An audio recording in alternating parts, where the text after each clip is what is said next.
Hello friends, welcome to Notebook Videos. In this video, we shall be discussing the concepts of correlation and concepts that relate to the same. For example, scatter diagrams, Carl Pearson's correlation coefficient and its application. To begin, we'll start with the inherent meaning of correlation. The word correlation outside of statistics is used to understand the causal relationship between two incidents or two happenings. Because it's cold, the coffee tasted so good. Now, of course, there is no direct relation between these two incidents. But it's likely that the coffee tasted better because the temperatures were very low. Here we are relating one happening to another. We may also correlate or interpret incidents that are more closely related. See, for example, the train was late and so Varun was delayed for the interview. Here we have a direct causal relationship between Varun being delayed for the interview to the train being late. Verbally, we may correlate these two incidents. However, in statistics, a direct relationship, such as in this example, that implies cause and effect, does not imply correlation. Let's take the classic example of price and quantity in economics. The price of commodity Y is negatively related to quantity, meaning that price of Y would rise from P1 to P2 if quantity demanded falls from Q1 to Q2. Thus, here we find a direct relationship. But here is the question now. We know that both these variables, price and quantity, are negatively related or demonstrate a negative association. But do we exactly know how much of the price rise would occur due to the fall in demand? And that, my friends, would have to be answered when price and quantity of good Y are correlated. So, correlation determines the direction of relationship between two variables, positive or negative. Whether rise in X results is rise in Y or vice versa. Let's look at some examples. For example, the precipitation was high because of high humidity. This is a positive relationship. The vegetables are expensive because of scarcity in crop yield. This is a negative relationship. Meena passed the test because she worked very hard. Passing is positively correlated to the test. Due to increase in stress, Robin had a heart attack. Stress is therefore negatively related to heart attack. Correlation also finds the intensity of relationship between the two variables. Now, Meena could have studied hard, but what if her efforts were not as well organized as it should be to pass the test? So in this case, the intensity of relationship becomes weak, and the probability that Meena would pass the test because of her hard work becomes a question mark. Correlation is about the nature and strength of the association between two variables. The simplest price and quantity case depicts a negative linear relationship where under all circumstances, when price of a normal good changes, the quantity demanded also changes, but in the reverse direction.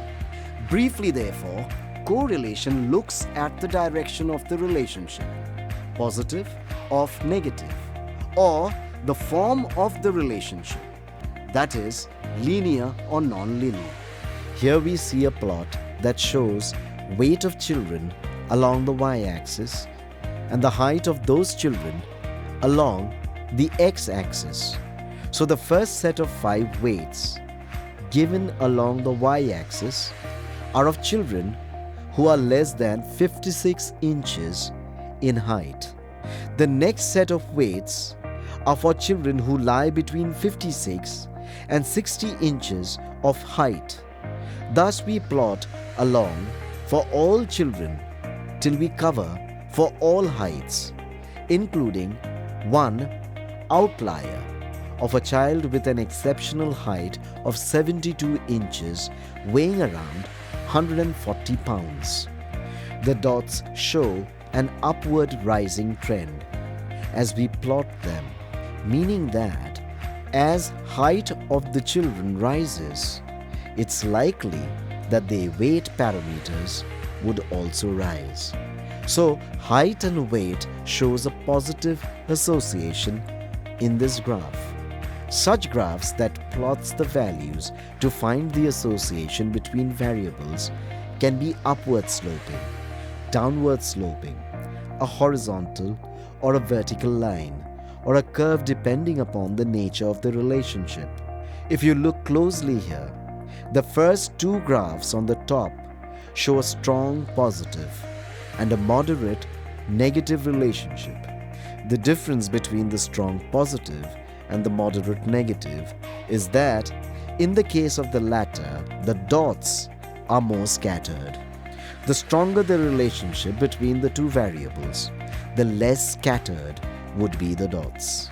So when dots are all over, showing no clear direction, the relationship becomes null. And of course, there could be relationships that show curved lines, as in the bottom right curve. These diagrams that plot the strength of association or correlation between two variables are called scatter plots. Scatter plots show all kinds of correlations between two variables. Hence, these graphs help in examining the nature of the relationship between the two variables. Here we see some forms of correlation between variables: strong, weak, and moderate, and both in upward and downward direction. Correlation is therefore the relationship of dependence between two variables. There could be a strong correlation or a weak correlation, a positive correlation or a negative one. But how strong or how weak is still what we may want to need to know. For the degree of association, statistics uses a parameter called the coefficient of correlation. In other words, in the language of statistics, it is the measure of the degree of variation in one variable caused due to a certain degree of variation in another. How much of price would change due to a given change in quantity. This defines the degree of relationship between the two variables. Thus, by definition, the coefficient of correlation gives magnitude and direction of the relationship, and such magnitudes may vary between -1 and +1. +1 is the highest value of correlation that can exist between two values such that a certain percentage of change in one variable would result in the same percentage of change in the other variable. -1 gives a perfect downhill negative relationship. 0 means no correlation. It's important to note here that correlation of -1 indicates no relationship. However, it may be exactly the opposite. A correlation of -1 means the data are lined up in a perfect straight line, the strongest negative linear relationship you can get. The minus sign just happens to indicate a negative relationship or a downhill line. Similarly, for positive relationships, we may have plus 0.30, a weak uphill positive linear relationship, plus 0.50, a moderate uphill positive relationship plus 0.70.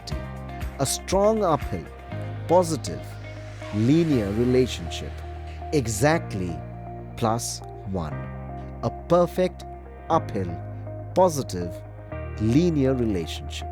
To summarize, the correlation coefficient is a statistical measure of the strength of the relationship between the relative movements of two variables. The values range between -1.0 and 1.0. As stated earlier, a correlation of 0.0 shows no linear relationship between the two variables. These are important features of the correlation of coefficient that you need to keep in mind. What we see here is the formula for the most commonly used formula for coefficient of correlation. It's also termed as the Carl-Pearsonian coefficient of correlation and is denoted by R. Here R is calculated by the summation of the deviations of the values of x and y variables from their respective means, x bar and y bar in the numerator. The denominator is again the product of the square root of the squared variations from the mean values. One most important feature of the coefficient is that it is independent of origin and scale. For example, if any non-zero constant is subtracted, added, divided or multiplied to a given value of x and y, the resultant coefficient would remain unchanged. For example, let's suppose you obtain a new variable u by dividing x minus a, where a is the assumed mean of x, by dividing by b.